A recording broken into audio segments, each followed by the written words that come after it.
Abra sua Bíblia comigo, por favor, em Atos, capítulo 19. Eu quero ler com você a partir do verso de número 1. Atos, capítulo 19. Eu quero ler com você a partir do versículo de número 1.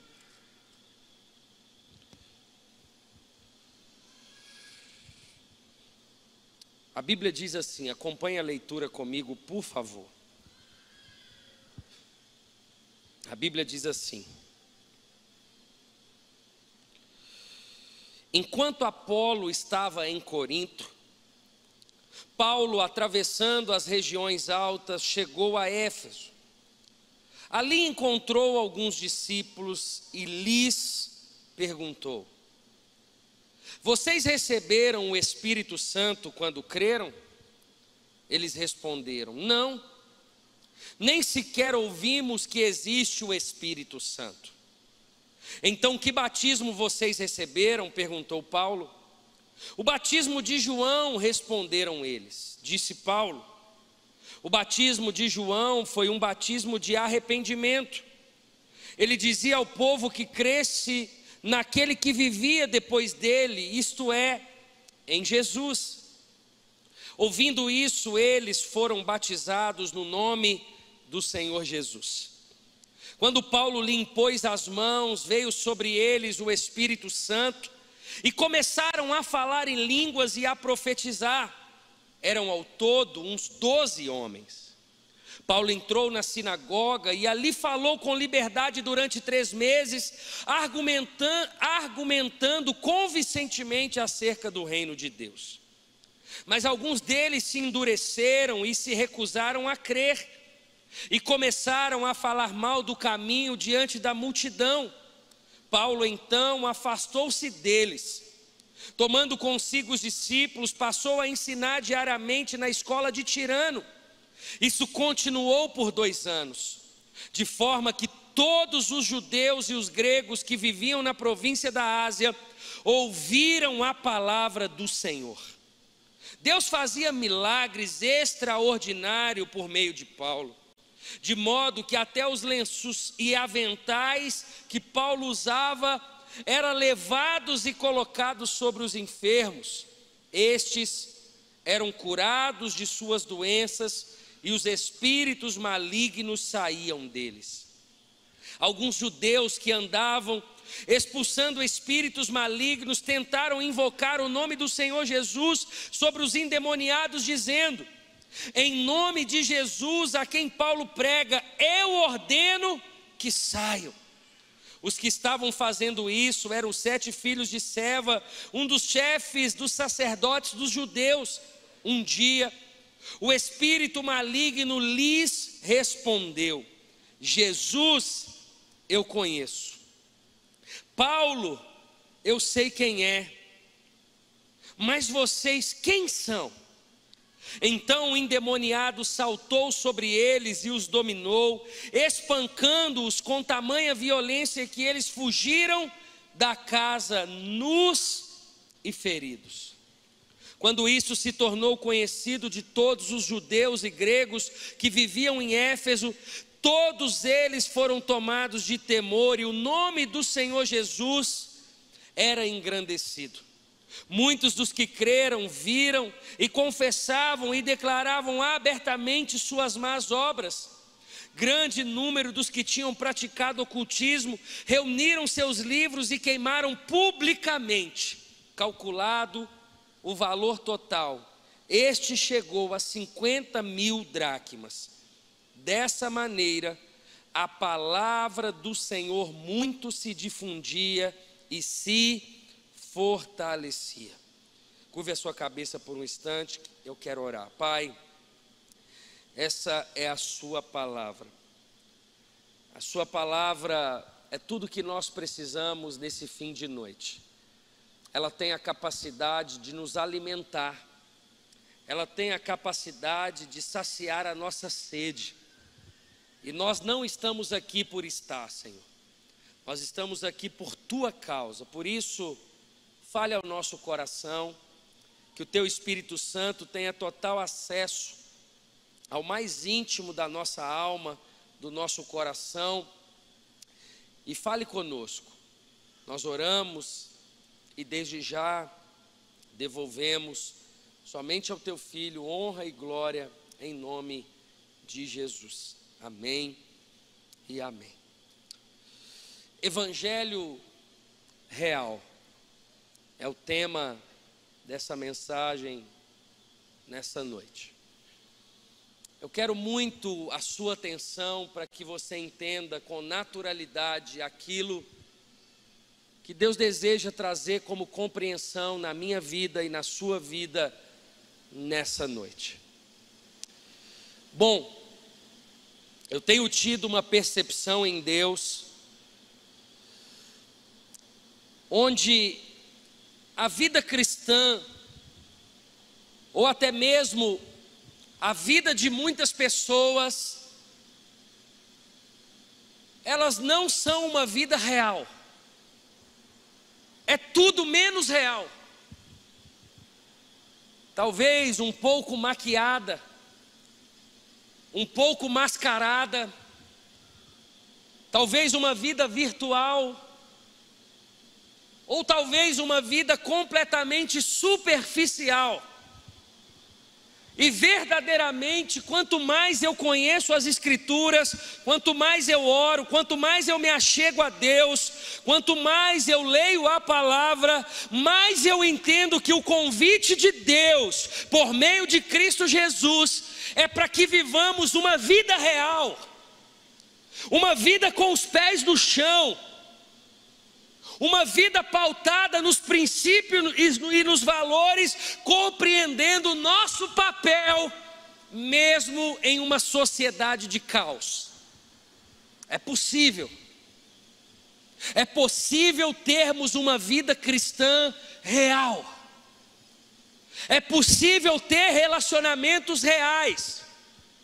É possível ter ministérios reais. É possível ter casamentos reais. É possível obedecer às Escrituras. É possível. É óbvio, irmãos, que o Senhor nos convidou a viver um evangelho como estilo de vida. É óbvio que o Senhor nos convidou a viver uma espiritualidade integral, ou seja, eu vejo Jesus em tudo, eu glorifico a Jesus em tudo, o meu casamento glorifica a Deus, a minha família glorifica a Deus, as minhas férias glorificam a Deus, a minha profissão glorifica a Deus, os meus estudos glorificam a Deus. Viver esse evangelho ou essa vida cristã integralmente falando, trazendo Jesus para o ordinário, para o cotidiano, para o comum, para o natural, para os detalhes da vida mais comuns, porque eu e você temos a tendência de separar o natural do espiritual. As coisas que nós lidamos naturalmente com a vida, o nosso trabalho, o nosso salário, a nossa tratativa em Deus, e de alguma forma nós precisamos viver um evangelho integral, viver uma espiritualidade integral, viver uma vida cristã autêntica, real, com os pés no chão. Eu verdadeiramente acredito que todos os problemas que um cristão possa viver, todo luto, toda dor, tudo que ele possa passar, é possível ele resolver biblicamente falando, espiritualmente falando, com os pés no chão, sem precisar maquiar nada, sem precisar ocultar nada, sem precisar viver uma vida dupla, porque isso não glorifica a Deus, porque isso não abençoa o ser humano, porque isso destrói. Porque a curto prazo pode fazer sentido, mas a médio e a longo prazo a superficialidade, a ficção, o teórico, ele mata, ele destrói. É por isso que eu e você precisamos estar tão enraizados nas Escrituras, enraizados em Deus, enraizados na fé, enraizados no relacionamento com Deus, que pode vir o que vier. E nós estamos em Deus, nossos pés estão no chão, a nossa espiritualidade é integral, a nossa vida com Deus é real. É esse o convite de Deus. Eu quero situar você no texto bíblico, porque eu vim aqui nessa noite dizer para você que as coisas mais naturais da vida, elas são extremamente espirituais. Aqueles detalhes imperceptíveis da nossa vida, eles são extremamente espirituais. E em muitos casos, nós enquanto cristãos, nós temos perdido muito tempo naquilo que não é propósito de Deus. Qual a nossa missão de vida? Qual o nosso propósito de vida? O que nós estamos fazendo com a nossa vida cristã? Nós precisamos começar a trocar a crítica pela oração, nós precisamos trocar a maledicência pelo anúncio das Escrituras. Eu quero citar um exemplo claro para você, de uma vida comum, que ela pode glorificar a Deus no ordinário, no comum, no natural, e ela pode ser uma vida cristã maquiada. Por exemplo, eu sou um cristão, membro da Igreja Batista da Lagoinha, eu tenho uma família como qualquer outra pessoa, nem todos os membros da minha família são cristãos, e eu tenho os problemas familiares como qualquer outra pessoa. Eu posso chegar na casa da minha mãe, com parte da minha família, e obviamente vai surgir assuntos que vai maldizer outra parte da família que não está presente. E eu tenho a oportunidade então de falar mal de outra parte da família naquela mesa. Isso parece comum, uma problemática de qualquer família. Mas eu posso trocar essa maledicência, essa falácia, por abençoar a outra família. Você entende que como cristão, nas coisas mais comuns, eu preciso lidar como espiritual, eu preciso entender que a falácia, que a maledicência, ela não transforma ninguém, ela não muda a realidade. A única coisa capaz de mudar a realidade do ser humano, a realidade de uma família, a realidade de uma sociedade, é o anúncio do Evangelho de Jesus Cristo, que é capaz de religar o homem caído a Deus. Afinal, segundo a carta de Timóteo, não existe outro mediador entre Deus e o homem, senão o homem Jesus Cristo. Eu posso trocar o tempo gasto com a maledicência em ligar para esses familiares e anunciar o Evangelho. As coisas mais comuns da vida, elas são espirituais, mas de alguma forma nós, enquanto cristãos, não estamos percebendo isso. As coisas naturais, a gente tem dado brechas, o diabo tem entrado, famílias têm sido destruídas, relacionamentos têm sido destruídos. Ou a gente vive no mundo da superficialidade, da ficção ou da maquiagem,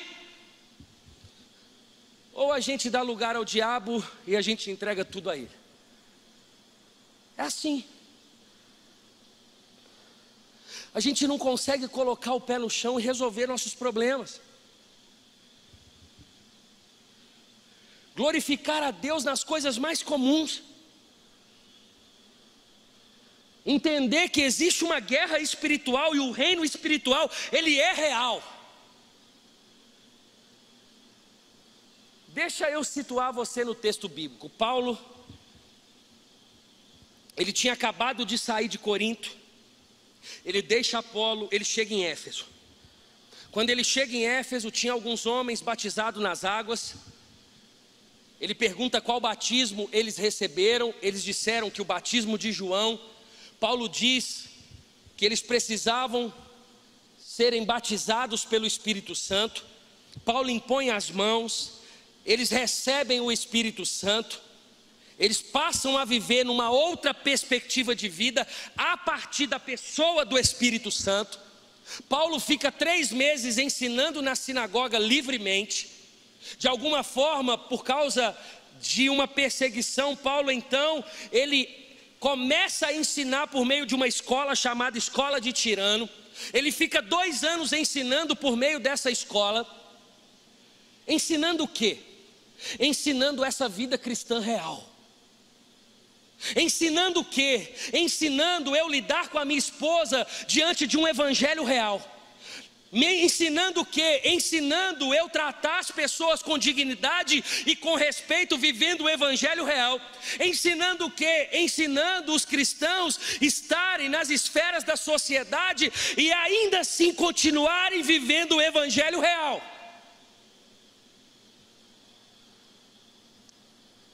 E é isso que ele faz.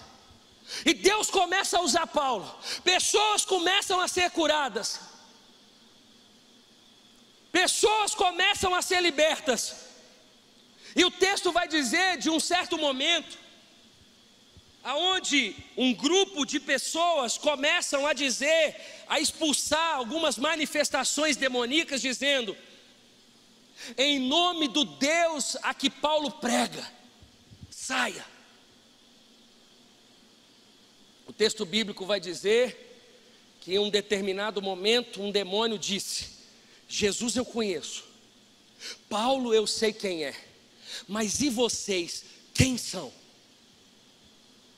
Você consegue compreender comigo que essa vida ordinária, comum, do dia a dia, essa vida que às vezes a gente separa ela de uma espiritualidade real, essa vida que todo mundo tem, essa problemática que todo mundo tem, essa vida comum que todo mundo tem, você consegue compreender que ela é espiritual e ela tem tudo a ver com a nossa identidade no reino espiritual? Em certos momentos da vida a pergunta é: Jesus eu conheço, Paulo, esse eu sei quem é, mas e você? Quem é você? Quem vocês são? Eles não estavam no céu, eles estavam na terra, eles estavam no meio da sociedade caída, eles estavam no meio da corrupção, eles estavam no meio da sociedade, eles estavam ali. E naquele lugar, a identidade espiritual deles foi testada. Quem vocês são? É por isso que eu e você precisamos entender que é extremamente espiritual viver nos dias de hoje. É extremamente espiritual tudo que fazemos, é extremamente espiritual trabalhar, é extremamente espiritual casar, é extremamente espiritual participar de uma igreja. É tudo espiritual. Nós não podemos desconectar a nossa vida natural da espiritualidade real. Não podemos. O texto bíblico vai dizer que por causa desse fato, desse acontecimento, houve temor na cidade de Éfeso, a ponto de alguns que estavam conhecendo o caminho irem lá nas suas bibliotecas, pegarem conteúdos da época que participavam de religiões pagãs, de ocultismo, pegarem esses livros, queimarem em praça pública e fecharem todas as brechas e viverem um evangelho real. Porque a espiritualidade foi testada. Porque no dia comum a espiritualidade foi testada. Porque num dia comum eles se depararam com uma manifestação demoníaca, para que eles compreendessem de uma vez por todas que a nossa vida é extremamente espiritual. Para que eles entendessem a necessidade da santificação, para que eles entendessem a necessidade de um relacionamento real com Jesus, para eles entenderem que não basta participar de um culto evangélico, para que eles percebessem que não basta eles terem linguagem de crente, vestir como crente, para que eles entendessem a seriedade da vida com Deus.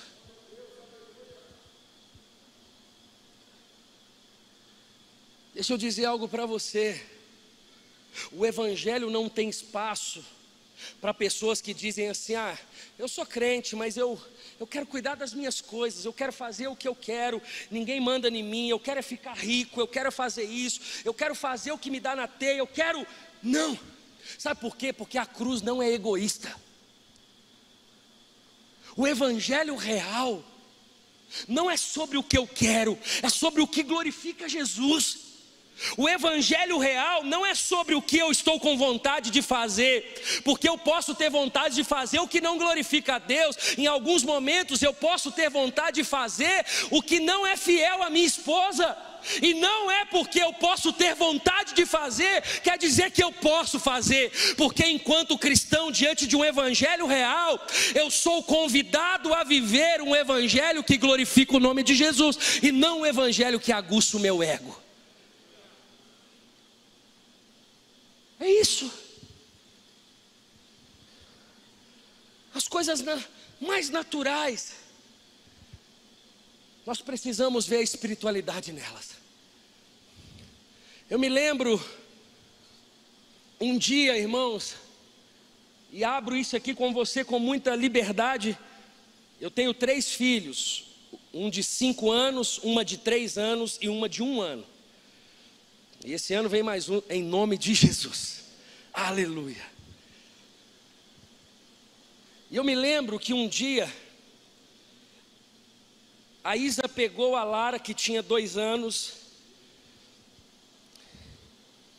e a Isa sentiu de começar a dizer para ela que ela era linda.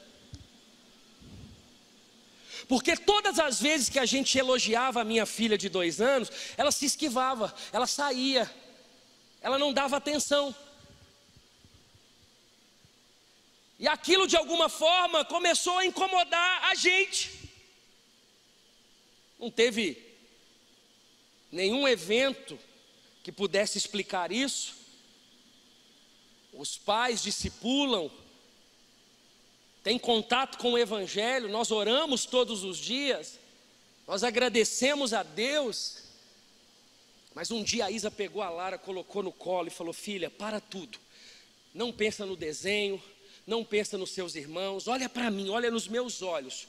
No que ela olhou nos olhos da Isa, a Isa começou a falar: filha, eu quero dizer que você é linda, eu quero dizer que você é uma princesa, eu quero dizer, filha, que você é maravilhosa. A minha filha de 2 anos começou a chorar. E começou a chorar, não era um choro de criança como a gente está acostumado, não era um choro qualquer, um choro de cura. Era um choro, irmãos, que ali eu senti verdadeiramente Deus curando a minha filha. Palavras naturais, elogios de uma mãe para uma filha, parece algo natural, mas eu quero dizer que até a criação dos nossos filhos são extremamente espirituais. É por isso que nessa noite eu e você precisamos nos posicionar espiritualmente falando, a ponto de termos uma identidade no reino espiritual, uma identidade pautada na oração, no conhecimento da palavra, em um evangelho real, em uma vida cristocêntrica, para que Jesus também nos conheça, para que Jesus saiba quem nós somos. Jesus eu conheço, Paulo eu sei quem é, mas aquele irmão ali, eu também o conheço. Ele está todos os dias prostrados nos meus pés, ele está todos os dias em oração, na vigilância e santificando a sua própria vida. O texto bíblico vai dizer que em um determinado momento, alguns irmãos perceberam que não bastava participar apenas da escola de Tirano e estava tudo bem. Algum momento eles perceberam, seja por causa do episódio daqueles homens que tentaram expulsar o demônio em nome do Deus que Paulo pregava, eles perceberam que não era suficiente ter uma carteirinha de membro. que não era suficiente você ser assíduo no culto, que não era suficiente você assistir pastores de YouTube, não era suficiente. O evangelho real, a vida cristã real, ela foi colocada à prova. O que vocês estão vivendo? Tudo precisa glorificar Jesus. O que eu e você precisamos entender, irmãos, que a gente perde muito tempo fazendo coisas que não mudam nada, não dá nada, não muda você, não muda a pessoa, não muda nada, não te dá nenhum retorno. Pelo menos se desse, mas não dá.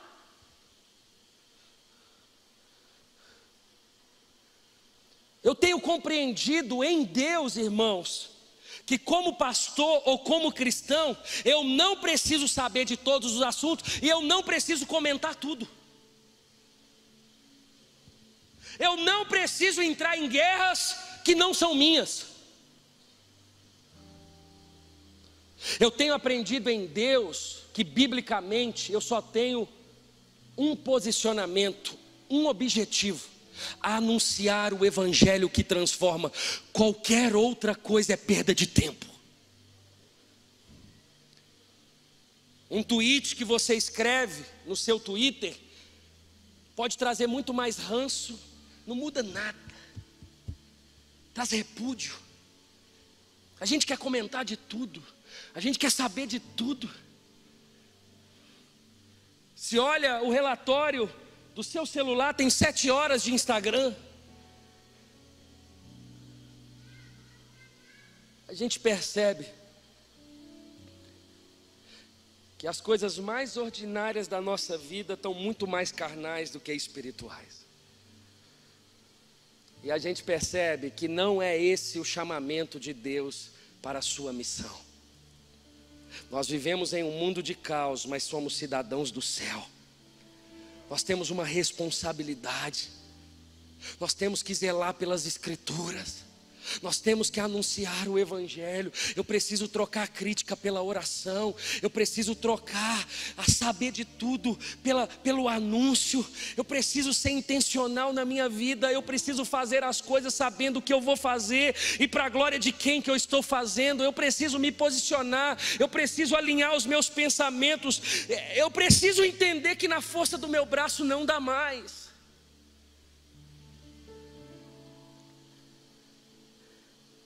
Porque você concorda comigo que tudo que Jesus fez enquanto ser humano na terra, e tudo que Jesus continua fazendo por meio da igreja, é transformar pessoas por meio do evangelho? Quando Paulo chega nas cidades, em todas elas, Paulo teve o mesmo sentimento de indignação. Indignou com a idolatria, indignou com o pecado, indignou com a impureza, com a carnalidade. E quando Paulo ficou indignado, Paulo chegou nessas cidades, ele falou: eu vou mudar a história dessa cidade, eu vou me candidatar a prefeito. Ele fez isso. Quando ele chegou na cidade, ele falou: eu vou abrir uma ONG. Ele fez isso? Não. Ele pregou o evangelho. Porque o primeiro ponto dessa mensagem, diante dessa vida natural, mas espiritual, é a compreensão minha e sua de que só o evangelho pode mudar o ser humano. Só o evangelho de Jesus, só o anúncio das Escrituras pode mudar um casamento, uma família, uma sociedade e nada mais. Eu não estou dizendo que as outras coisas não sejam importantes. Eu estou dizendo que o nosso objetivo enquanto cristão é espiritualizar o natural, o passo, o dia a dia, o comum, o ordinário.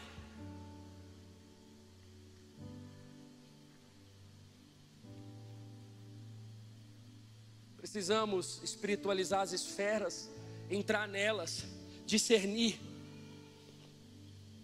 Por exemplo, alguém que tem o pé no chão e vive um evangelho real, Um exemplo. Eu estou bravo com a minha esposa, eu quero chegar em casa e quebrar o pau com ela. Eu tenho formas de fazer isso. Eu posso chegar em casa, quando eu entrar na sala, os meus filhos brincando, ela ali, e eu começar a falar, gritar com ela, e falar e abrir meu coração, e ali virar um caos, os meus filhos serem marcados com aquela conversa. Eu posso fazer isso, eu posso até ter razão. Mas eu posso chegar em casa, abrir a porta da sala, eu perceber que os meus filhos estão brincando, eu fazer os meus filhos, eu dar janta, eu dar banho, eu fazer dormir, e no momento certo, onde vai estar eu e minha esposa, eu dizer para ela com respeito: amor, eu preciso conversar com você, existe algo me incomodando. São características de quem trata as coisas naturais de forma espiritual. Eu posso abençoar você, mas eu posso maldizer você. Eu prefiro abençoar. São características de pessoas que vivem um evangelho real. Não é ficção.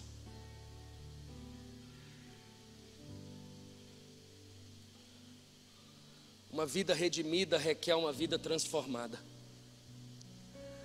Uma vida redimida requer ações que refletem a remissão. Uma vida redimida não é uma ficção, são pés no chão diante de um mundo de caos e de injustiça, e ainda assim revelar a vida do Cristo. O evangelho real é justiça. O evangelho real é humano. O evangelho real é misericordioso. Eu vejo, por meio, como base desse texto e como base nessa temática, que nós devemos viver um evangelho completo e não apenas uma parte dele, só o que nos convém. Não. É como se aqueles irmãos dissessem: ué, mas não tem como eu ser crente de verdade, com autoridade no reino espiritual, e continuar com esse material de ocultismo aqui? Não, não tem como. Mas não tem como eu viver esse evangelho só no que me convém, no meu casamento, na minha empresa, mas nisso aqui eu não deixar o evangelho entrar? Não tem como. Mas não tem como viver esse evangelho. As pessoas sabem que eu sou cristão, que eu sou evangélico, eu canto na igreja, eu sirvo na igreja, mas eu só não quero mexer nisso aqui. Não, não é suficiente. Não, não é.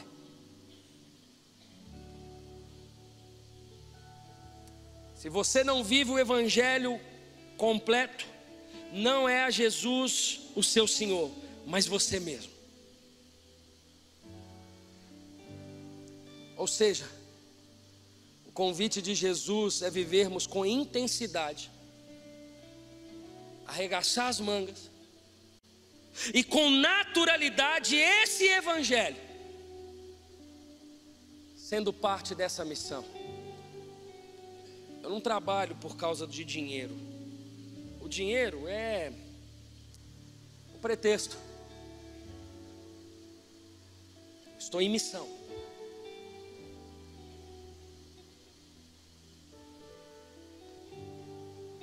É tão bom quando alguém vive um evangelho real, irmãos.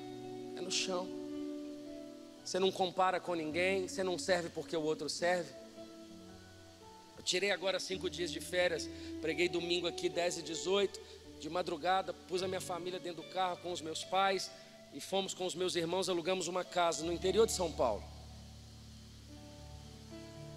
Lindo, natural, férias, eu tenho 30 dias de férias no ano.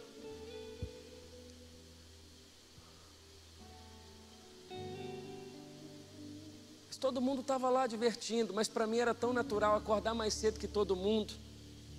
Todo mundo tinha brincado, tinha tido churrasco, piscina, tudo. Acordar cedo, pegar a mangueira, limpar, lavar a área gourmet. Na hora que eles acordassem, estava ali. O evangelho real, ele faz com que eu sirva espontaneamente. Eu não preciso tirar para o ímpar com meu irmão. Vamos tirar para o ímpar para quem lava a varanda. Par, ímpar. Não. Eles percebem Jesus nos mínimos detalhes. No pão que você compra e você não precisa disputar com ninguém. Na conta de luz que você paga para sua mãe e para o seu pai. Mesmo seus irmãos não ajudando com R$1. Mesmo com um tempo escasso, pelo menos uma vez por semana, você que já é casado ou mora longe dos pais, você vai lá, senta na mesa, 10 minutos, deixa o celular longe. Toma um cafezinho com a sua mãe só para abençoar o dia dela. É você conseguir viver espiritualmente as coisas mais naturais da vida. Mas quem não vive um evangelho real não consegue viver dessa forma. Não consegue. É tudo pesado. É tudo competitivo. Tudo tem um preço, tudo tem um interesse, sabe? Tudo tem, mas o que é que eu vou ganhar? Não, irmão, você já abriu mão dos seus direitos na cruz do Calvário. Agora eu só vivo, é pela graça de Deus, eu não mereço nada. E porque eu não mereço nada, eu dou valor num pão com manteiga. Eu dou valor numa sentada de mesa com a minha esposa e dizer: como foi seu dia, princesa? Eu dou valor num brinquedo de R$2,90 com o filho, que eu sento num tapete e digo: filho, vamos brincar. Eu dou valor, irmãos, num culto que parece comum, toda semana. Mas para mim ali é suficiente para Deus mudar minha história. É o evangelho real. Eu vim aqui nessa noite, como pastor nessa casa, para dizer, para que todos nós venhamos colocar o nosso pé no chão, diante das Escrituras, para vivermos esse evangelho, que é o melhor lugar para se estar.